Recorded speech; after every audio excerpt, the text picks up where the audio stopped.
Gusto ko ng baboy, baboy, baboy. Gusto ko ng baboy. Kasi bata pa lang ako. Kasi liit pa lang ako ng ganito lang pala yun. Mahilig na talaga ako sa baboy. Mahilig na ako sa baboy. Lagi yung nagpapabilis sa nanay ko ng baboy. Sabi ko, maibili mo ako ng baboy. Yung pink, yung iribot sa liig. Sabi ng nanay ko, anak, bakit ba ang hilig-hilig mo sa baboy? Sabi ko, Nay, gusto ko ng baboy kasi pag dinala ko sa UP yun, matutuwa silang lahat, Nay, kasi Nay, alam mo lahat sila mahilig sa baboy. Sabi ng nanay ko, hindi mo pwedeng dalhin ang baboy sa UP, anak, dahil pag nagtaiyan doon, yari ka, matatanggal ka. Sabi ko, Nay, tama yung gagawin ko. Tama. Dadalhin ko sa SQ. Kaya gusto ko ng baboy. Gusto ko ng baboy. Gusto ko ng baboy.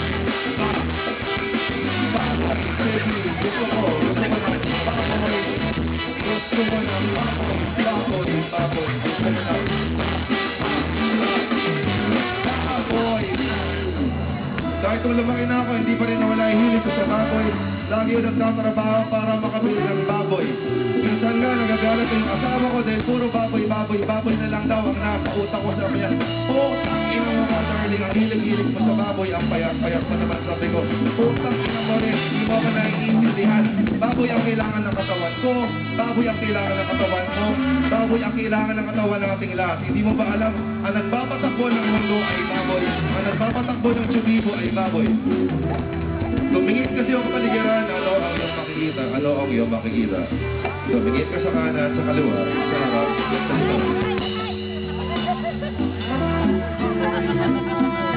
Tama. Diyos namin baboy. Kaya gusto ko ng baboy. Gusto ko ng baboy. Gusto ko ng baboy, baby. Gusto ko ng baboy. Gusto ko ng baboy. Gusto ko ng baboy. Palakpakan ba natin si Raul Andrada sa trumpet?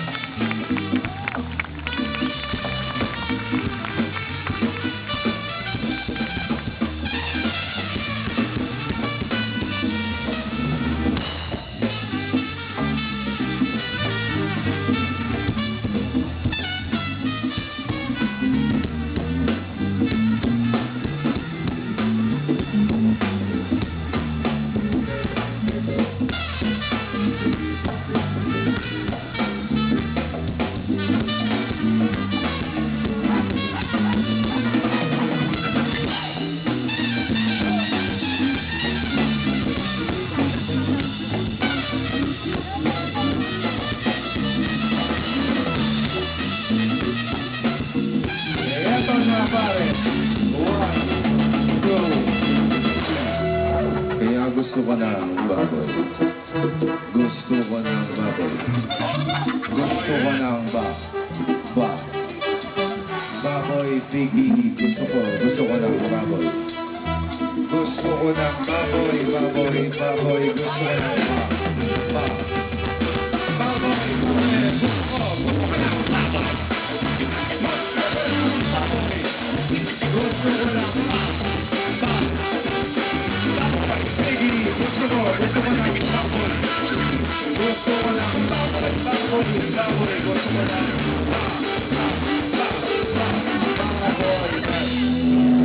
Alam natin lahat na maraming klaseng baboy sa mundo. May baboy na maliit, may baboy na medium size, at may baboy na extra large. Pero kahit ang gawin na natin, puro pa rin sila baboy. Klaseng baboy kasi baboy sila. May baboy na mobo, may baboy na matalino, may baboy na puti, may baboy na itim, may baboy na sulit, may baboy na pula, may baboy na pink, may baboy na neon pink. Pero kahit anong gawin nila, puro pa rin sila baboy. Kaya sila baboy kasi baboy sila. May baboy na barangay captain, may baboy na konsehal, may baboy na konsehal, may baboy na congressman, may baboy na mayor, may baboy na congressman, may baboy na congressman, maraming baboy na congressman, maraming baboy na congressman, maraming baboy na congressman, maraming baboy na congressman, maraming baboy na congressman, maraming baboy na congressman. May baboy na senador, may baboy na cabinet secretary, may baboy na executive secretary, may baboy na vice president. Ang tanong, kung may presidente ba ang baboy?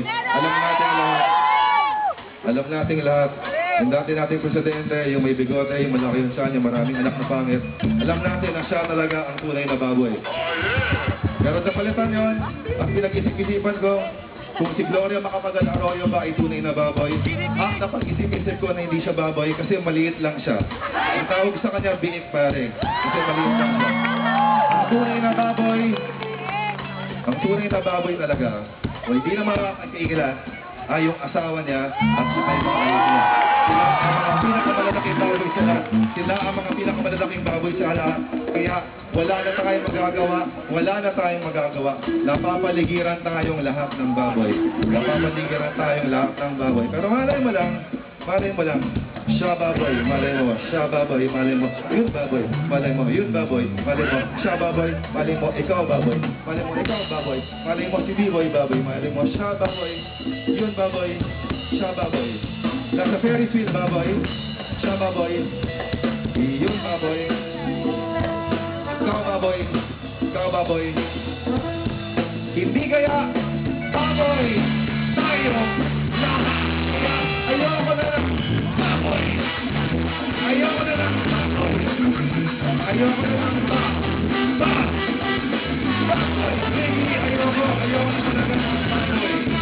Ayoko na lang baboy. Baboy, ayoko na lang baboy.